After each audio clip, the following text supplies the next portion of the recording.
Thanks for joining me today. My name is Annette and I'm sewing in Michigan.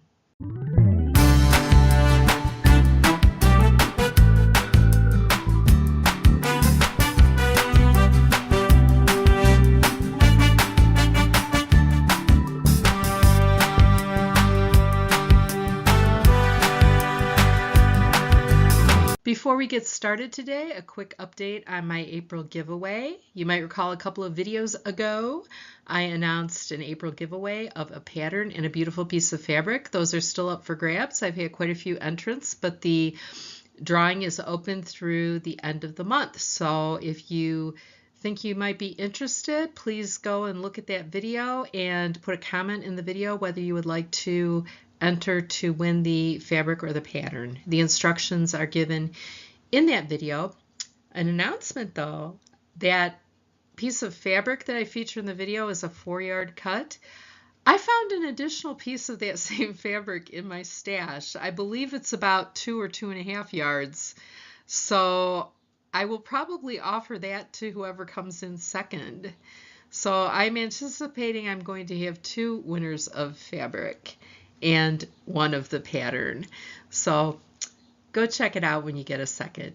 Today though, I am here to talk about my plans for Sew April Blouse. In my previous video, I talked about some patterns and fabrics I might want to use, but I decided to go a different direction, at least for right now. I haven't had much time to sew, and I have gone with something tried and true and familiar. So in this video, I'm going to be showing you my work in progress and just having a little chat time with you and trying to get your opinion on some things. So let's get started. Hi, Nellie. Good morning, baby girl. Yeah. How are you doing, huh? Oh, I love you. Thank you for the kisses. Oh, sweet girl. Sweet, sweet baby girl. Are you gonna help Mama today? Yeah, I love you. Oh, I love you, baby. You're the best kitty. Yes, you are. You're so sweet. I love you. Aw, yes, Mama loves you a lot. Yes, I do. Okay, so that's my little helper. And here's what I've been working on. This is the bodice of a blouse that, you know, might end up being a Sew April blouse or not. We shall see. I got this beautiful fabric at Fields Fabrics, and it is a premium cotton. So it's a lightweight, soft cotton in a pink background with this floral design on it. And what I particularly liked about it was that, I'm going to zoom in a little closer here, it has this blue dot on it every so often, which really is a pretty accent, I think. And so I got buttons that are that same blue shade so that those buttons will really pop when I put them on this blouse. Now, this is not a commercial pattern, not really an indie pattern. This is a hack I did of the bodice of the Rosa dress from Rosary Apparel, but I hacked it quite a lot and traced out my adjustments onto baking paper and cut it out. And it's kind of my bodice template that I use nowadays in order to make dress bodices and blouses and things like that. And I have a couple of sleeve templates as well that I use. I have a short sleeve and a long sleeve that I use along with this. So this is a pretty simple sew. There is, as you can see, there's a bust dart. Let me try to zoom this. There is a self-bias bound neckline there. Yeah, pretty straightforward. Now, this bodice normally is cut on the fold and it's closed in the front. It's all one piece. So what I did was I pinned my front bodice pattern piece about 1.5 inches away from the fold. So it was widening it by about 3 inches total across the front. And then I sliced it down that and just put some interfacing behind and folded it over to make the front placket. So pretty simple. I'm getting braver with the buttonholes. I mentioned in a previous video that my very old, yes, Nellie, hello, hello. Yes, we know. My very old sewing machine has a buttonhole attachment that I am not real comfortable with just yet. And I haven't made buttonholes in a long time until recently. So it's a bit of a challenge for me. And I did make a mistake here when I was cutting open my buttonholes. This one right here, let me see if I can get a good shot of that.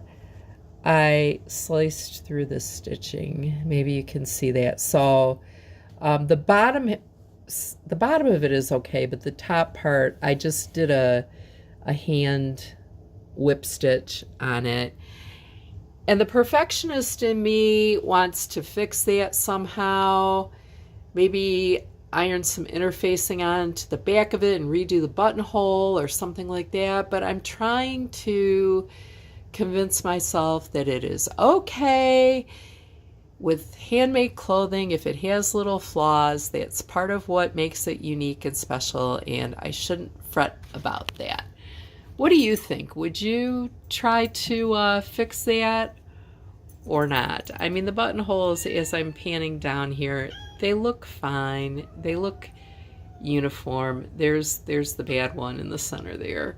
But when it has a button going through it, I don't think it's going to show quite so much. These are the buttons I was mentioning, and when I saw this fabric at Fields and I picked up the bolt and I was carrying it toward the cutting table, I thought, I want to make a button-up blouse. I wonder what buttons they have that might go with this. And at first I was looking at pink buttons, but then I saw these and I thought the floral shape and the color were so nice. And the color is going to really pick up that blue accent in the fabric. And as these buttons peek through the buttonholes, I'll have a row of blue down the front that will look very pretty. So my next step, I'm going to sew on the buttons, and all I have left after that is the sleeves. The rest of it is done. I find that I tend to make blouses in 2 sessions, or 2 evenings maybe. The first, I wash and dry the fabric, iron it, cut it out, and I'm usually able to get the bust darts, the shoulder seams, stuff like that done in the first night. And that's what I did last night, but I was also able to get the side seams, the neck binding, and the hem and the buttonholes done. So I worked on it for about 3 hours total last night. But now all that I really have left is to sew on these buttons and to do the sleeves. So that will be my second session of working on this blouse. I thought I would sit here and sew on my buttons and talk to you a little bit. I need to wash my hair. You know, when I first started doing YouTube, I thought I had to be all pretty and fancy every time I made a video, but today's Friday. I'm working from home, and as many of you know, I'm a university professor, and today is the last day of the last week of classes. So I taught yesterday, and next week is finals week. So I have a lot of grading to do. I'm teaching, it's the equivalent of 5 classes right now. I have a large lecture, which counts as 2, plus 3 other courses, plus I was on 3 graduate student thesis committees. So all 3 of those grad students have had their defenses and passed with flying colors. So I'm very proud of them.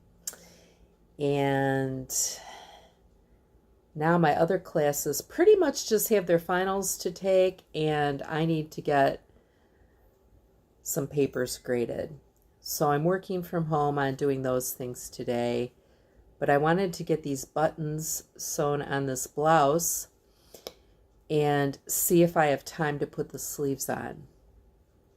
Now it's Good Friday, and tonight at our church we're having what's called a Tenebrae service, which is a very solemn service. It marks the arrest and imprisonment of Jesus on Good Friday. And we have 7 readers tonight, and I'm going to be one of those readers. And the readers take you through the events of Good Friday chronologically by reading passages from the scripture. So I will be reading the section on Peter's denial of Jesus is what I've been assigned. So I'll be reading that. And I thought it would be fun to wear this blouse if it's ready. But if it's not, I'll wear something else. I like to dress nicely and look good when I'm up in front of people. I wear me-mades to church a lot. I get a lot of compliments on them because a lot of my friends there also sew.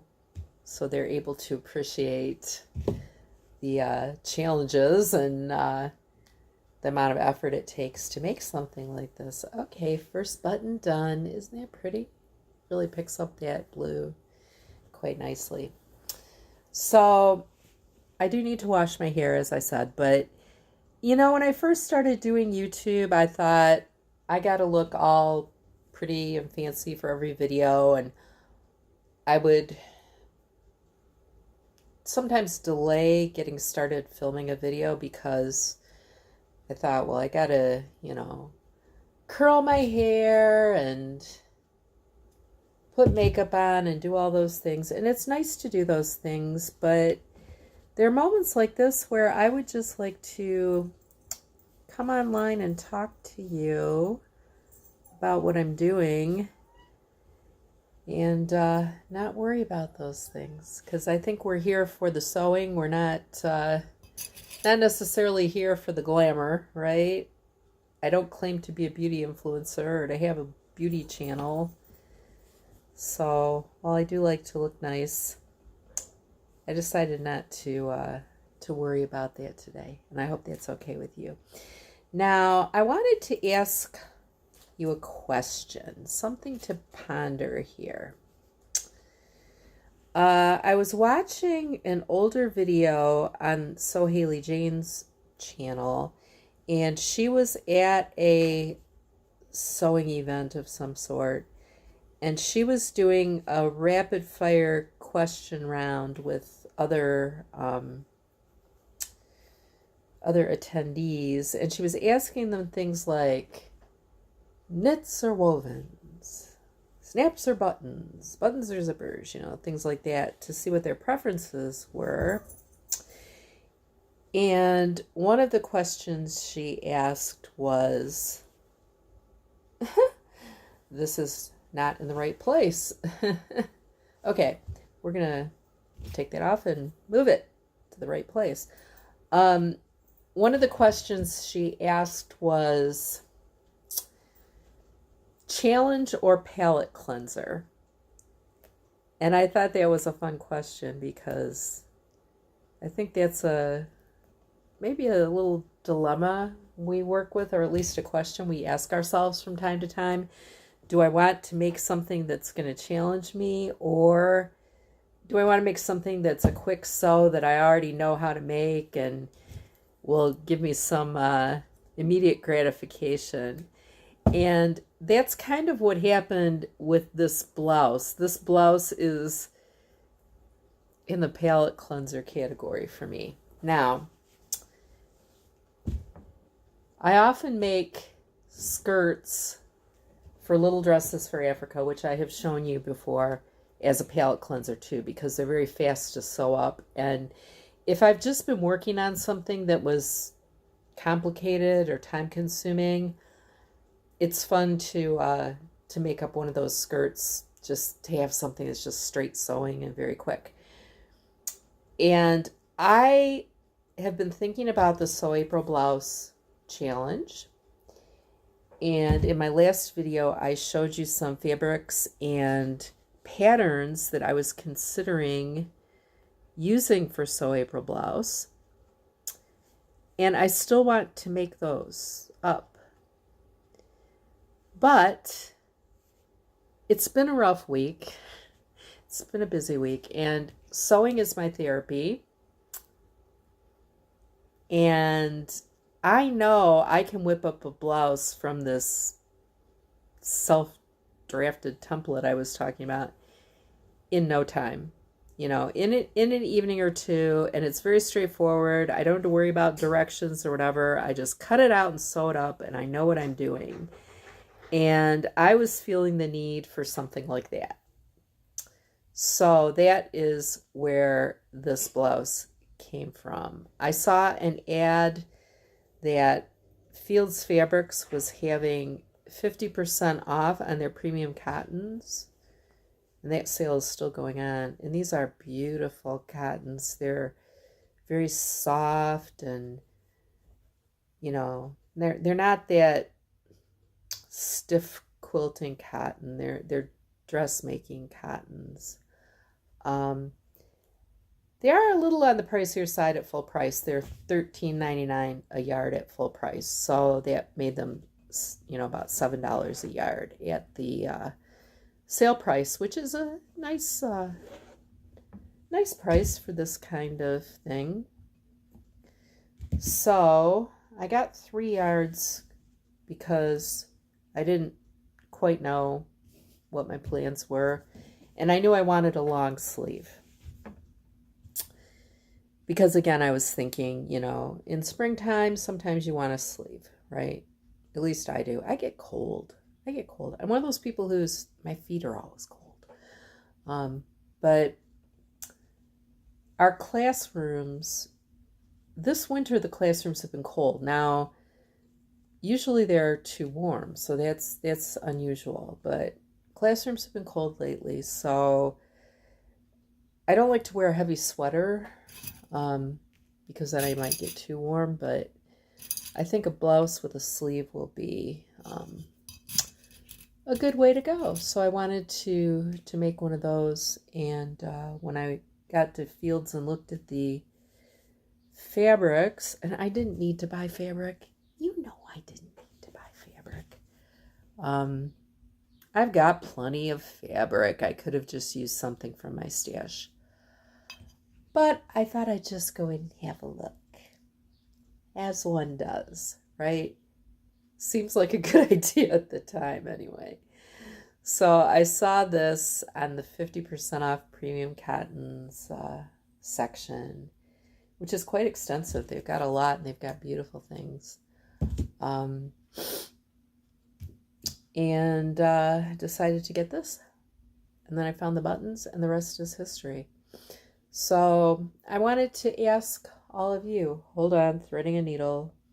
When you're nearsighted like me, it's always a challenge. I don't find needle threaders very useful either.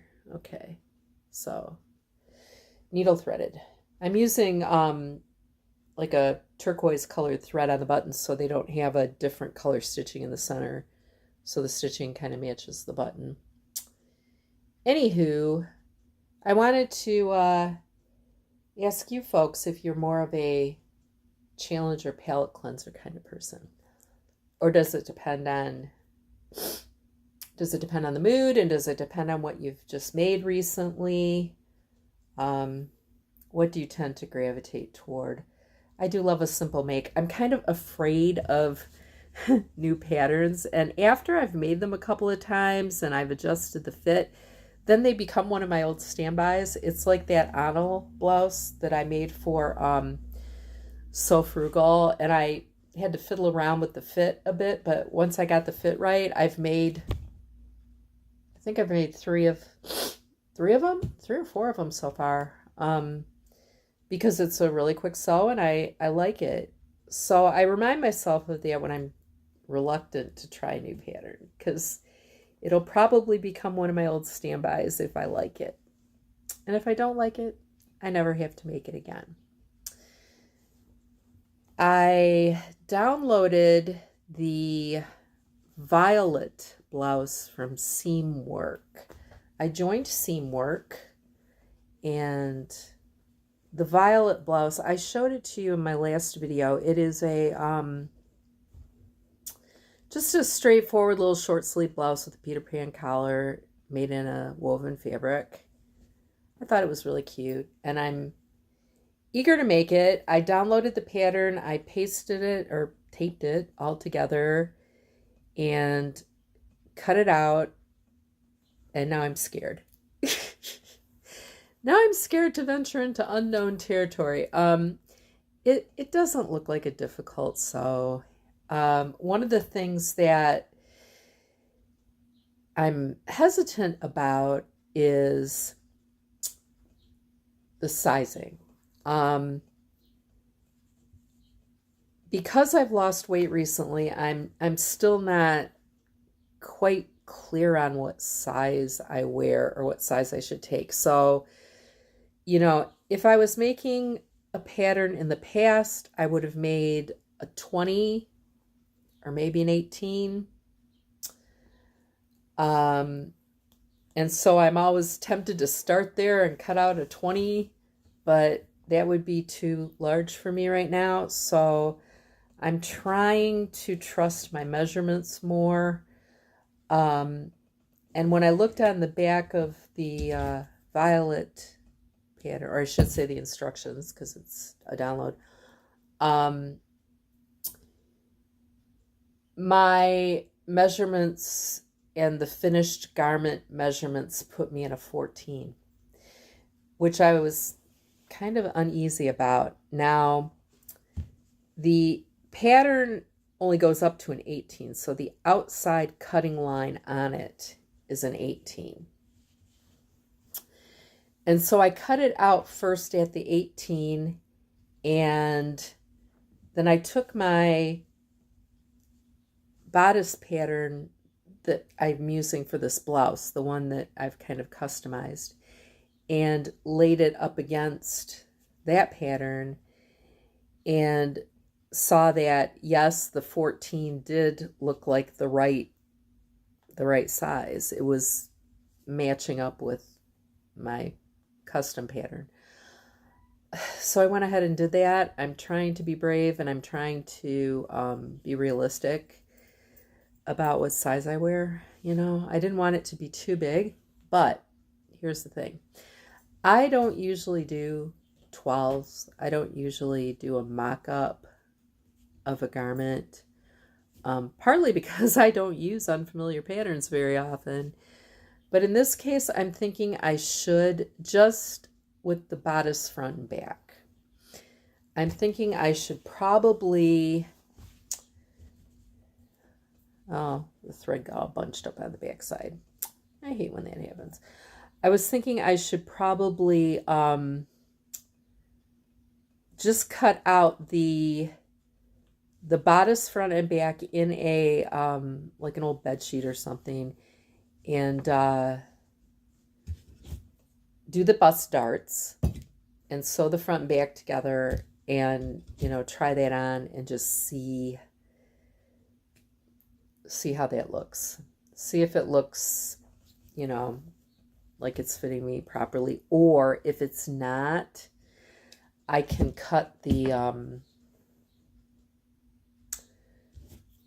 when I cut out the fabric, I can cut it just a hair bigger to maybe like grade out to the 16, because I noticed when I was cutting out the pattern that the sizes were about maybe a 1/4 inch apart in grading.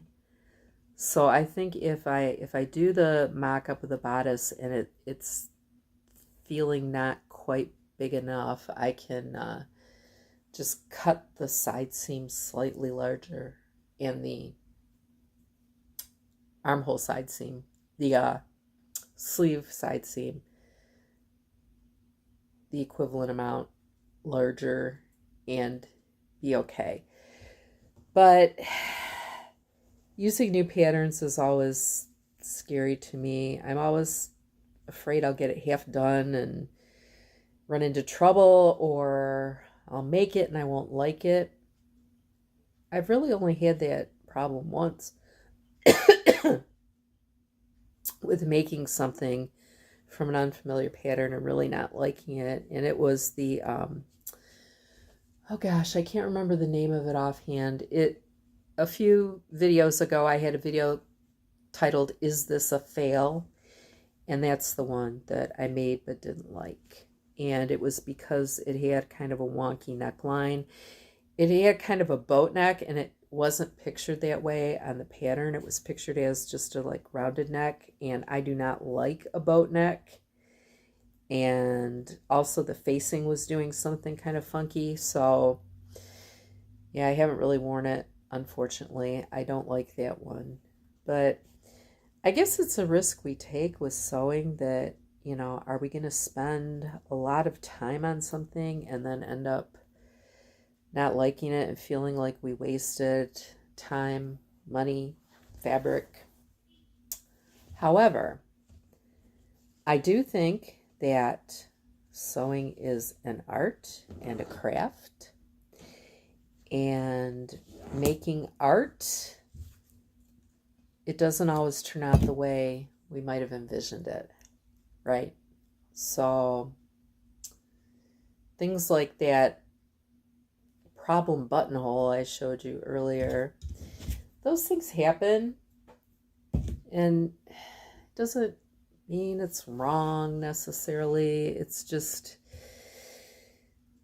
it's not factory made, it's not machine made, it's not all standardized, and so it's going to have little oddities and little quirks to it, I guess. But that doesn't mean it isn't pretty, and it doesn't mean we shouldn't be proud of it, right? And it's funny because when I was a kid, I found homemade clothes embarrassing. I always wanted store-bought. I wonder if you were like that too. And nowadays, I'm proud to say, thanks, I made it. If someone, compliments what I'm wearing. And people do, say positive things about my sewing. In fact, I was wearing a ready-to-wear blouse the other day when people were asking me, did you make that? And it was a really beautiful ready-to-wear blouse. And I was flattered that they thought that, my skill level was such that I could have made that blouse. So I take pride in it now, where when I was a little girl, I might have thought it, looked like my mother was cheap or wouldn't let me have the cool clothes or something like that. I've also reached an age where I don't care about being cool anymore. So I really don't care. I wear what I like, and I don't worry about trends or fashion very much. So, it is what it is. I'm not a teenager anymore, and I like what I like. I haven't worn high heel shoes in years. I wear flats all the time because they're comfortable and I like them, and that's that. So, yeah. But I was thinking about that last night when okay, here I go threading a needle again. I was thinking about that last night when I was making the buttonholes, because my mom always did horizontal buttonholes because she found them easier. And I thought at the time that horizontal buttonholes that ran, perpendicular to the button placket instead of up and down were the mark of homemade, right? And I always wished she would put vertical buttonholes in the things that she made for me. And I always vowed that when I got older, I was going to do vertical buttonholes. And I have done them, but you know what? Mother was right. Horizontal buttonholes are easier for me because you put the fabric into the buttonholer and you can see exactly where the buttonhole is going to be. Whereas with the vertical buttonholes, I'm having to put it in sideways and having to suss out where the top, exactly where the top is going to be, right? And sink my needle at that very spot and then just kind of pray that that's correct. Because of my old buttonholer, it's a little hard to be that exacting with the placement. So, I did horizontal buttonholes on this and they look fine. They're kind of invisible because the thread matches the fabric so well. So, ouch. Stab myself with the needle. This is why we don't hand sew very much anymore, I guess. Yeah, so horizontal buttonholes it is. What do you do? Do you make horizontal or vertical buttonholes, or do you change it depending on the garment? Now, I know some people prefer a horizontal buttonhole on a waistband, like if it's the button that fastens your pants or fastens a skirt or something like that. Whereas if it's a front fastening on an article of clothing like a blouse or jacket, they prefer a vertical buttonhole. You know what? In the end, maybe it doesn't matter. It's a hole for the button to go through and it's all good. Okay. I have sewn on all 6 buttons. There they are. Don't they look pretty? So let me button these up and we'll see what we have. And then all that will be left is to put on the sleeves. Now, I do have to take a break from this because there are things that I need to get done today that, have to get done whether or not this blouse gets done. I need to... here's my exciting to-do list. I need to take out the trash. I need to wash my hair. I need to drop off a load of stuff at the local charity shop. I need to do some grading of papers, as I mentioned. And ultimately, I need to be at church by 7 p.m. Well, before 7, probably by 6:30, since I'm a reader, for that Tenebrae service. So I need to get a move on. It's 1:30 already, but let me, got the blouse all buttoned up and look. Isn't that pretty? Look at how those buttons pick up that blue in the fabric. I love it. I love it. Okay, so that step is done. All that's left is to put on the sleeves because it's already hemmed and everything. So I'm going to wash my hair, take out the trash, do all those other errand type things. And then if I have a little time left, I'm going to go ahead and get ready for church. So I'll fix my hair and get dressed and everything so I can leave when I have to leave. And then if there's a little time, I can finish this. It's so pretty. I'm so proud of it. And then I will, I'll probably enter that in Sew April Blouse. I would like to make one of those fancy patterns, but we'll see what happens. I think I'm going to really like it. Yes, very pretty. Well, thank you for spending some time with me. I've enjoyed talking with you, and I will show you the finished blouse hopefully very soon. Take care. Have a good weekend.